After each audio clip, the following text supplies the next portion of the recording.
নমস্কার বন্ধুরা, আমি রিঙ্কু হেসেলের ইতিকথা থেকে সবাইকে স্বাগত। আজকে আপনাদেরকে 100% গ্যারান্টি দিয়ে একটা হেয়ার অয়েল বানিয়ে দেখাবো। প্রথমে আমি নিম পাতা, কালকেশুতি পাতা, তুলসী পাতা, সজনে পাতা, কারি পাতা নিয়ে নিলাম। সাথে 10টা আমলকি এবং 3 চামচ করে কালো জিরে, মেথি, রোজমেরি দিয়ে দিলাম। বন্ধুরা, আমি এখানে 10টা সাঁচি পেঁয়াজও নিয়েছি। এবার গ্যাসে কড়া বসিয়ে 500 গ্রাম নারকেল তেল, 400 গ্রাম সর্ষের তেল ভালো করে মিশিয়ে প্রথমে আমি মেথি আর কুচনো পেঁয়াজগুলো দিয়ে দিলাম।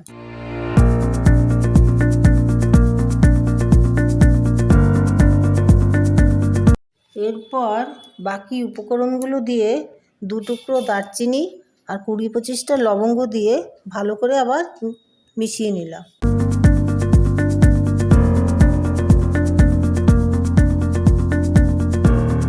মেশানো হয়ে গেলে পাতাগুলো এক এক করে ছেড়ে দেব।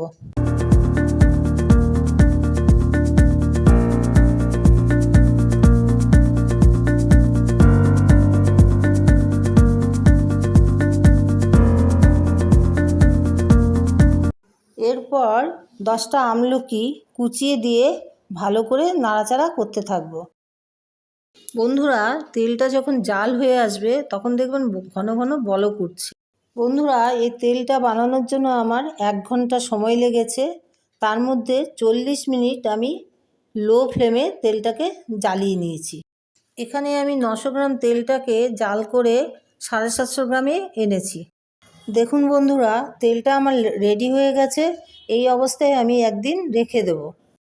একদিন পর আমি তেলটাকে একটা পাত্রে ছেঁকে নিলাম। ওই তেলের মধ্যে আমি 10 ml ক্যাস্টর অয়েল মিশিয়ে দিলাম, যা চুলের জন্য খুবই উপকারী। সপ্তাহে 2 দিন তেলটা 2 ঘন্টা মেখে রাখবেন এবং রেজাল্টটা কমেন্ট বক্সে জানাবেন। আজকের মতো ভিডিওটা এখানেই শেষ করলাম। সবাই ভালো থাকবেন, সুস্থ থাকবেন।